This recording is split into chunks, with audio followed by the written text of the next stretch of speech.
এ পর্যায়ে আমরা প্যারাগ্রাফ নিয়ে আলোচনা করব।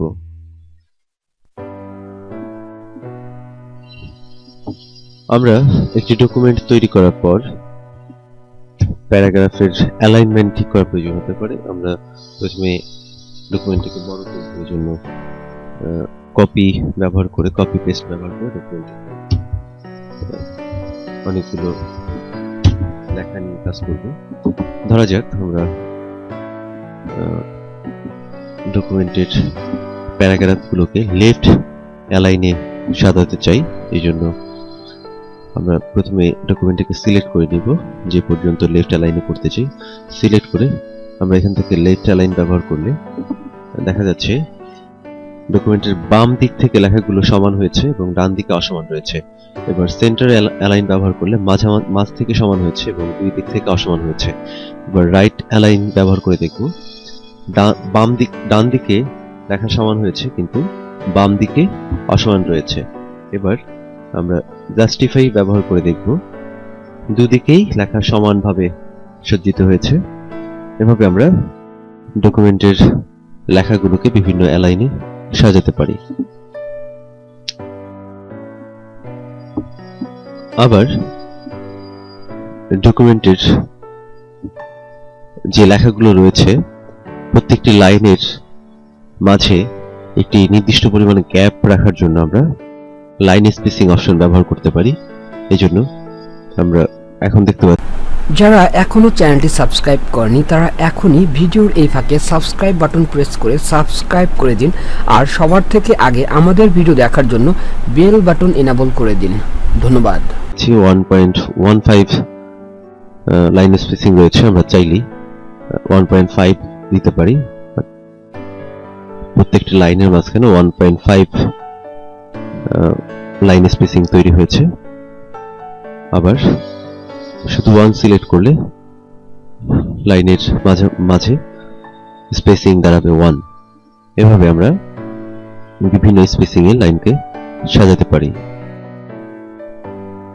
লাইন স্পেসিং অপশন ব্যবহার করেও আমরা আমাদের ইচ্ছে মতো লাইনের স্পেসিং নির্বাচন করতে পারি। যেমন ধরা যাক আমরা প্রত্যেকটি লাইনের মাঝে 1.3 স্পেসিং দিব। এই জন্য লাইনের প্যারাগ্রাফ ডায়লগ বক্স ওপেন করে আমরা লাইন স্পেসিং অংশে লাইন স্পেসিং এর অ্যাড বক্সে গিয়ে 1.3 লিখে ওকে করলে প্যারাগ্রাফের মাঝখানে 1.3 লাইন স্পেসিং তৈরি হবে।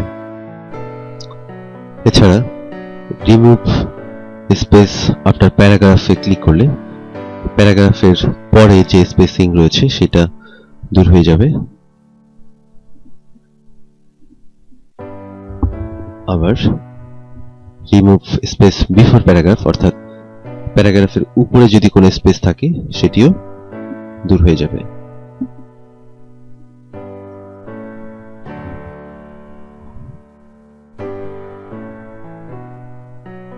Add spacing before paragraph.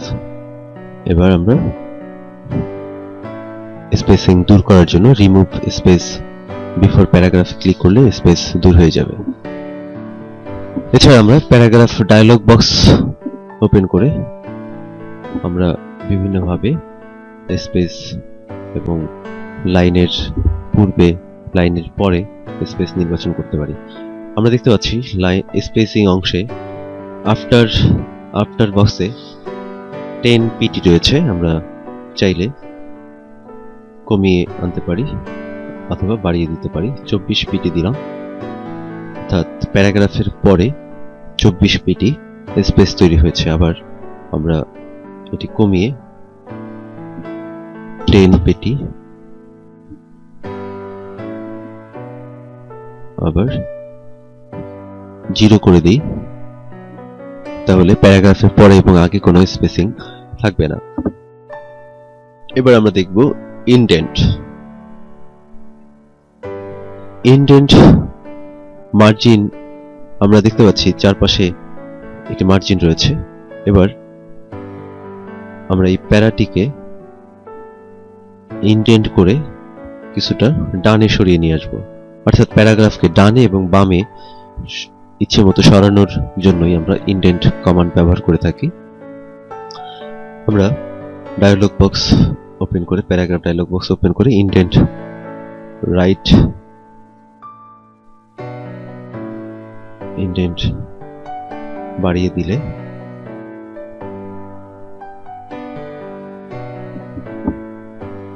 Paragraph ডান থেকে বামে সরে আসবে এবং এখানে আমরা দেখতে পাচ্ছি একটি ইন্ডেন্ট মার্ক।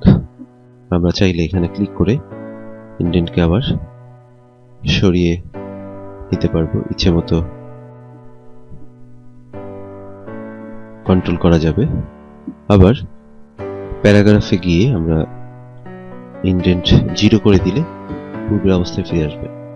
এবার আমরা লেফট ইন্ডেন্ট ব্যবহার করব। আমরা প্রিভিউ দেখতে পাচ্ছি প্যারাগ্রাফটি ডানে সরে যাচ্ছে। এই অনেক সময় ডকুমেন্টকে সুন্দর করে সাজানোর ক্ষেত্রে ইন্ডেন্ট ব্যবহার করা হয়ে থাকে। আবার 0 করে দিলে আমরা পূর্বের অবস্থানে ডকুমেন্টটিকে দেখতে পারবো। আরো দ্রুত ইন্ডেন্ট করার ক্ষেত্রে আমরা প্যারাগ্রাফ গ্রুপ থেকে আমরা ইন্ডেন্ট কমান্ড প্রয়োগ করতে পারি।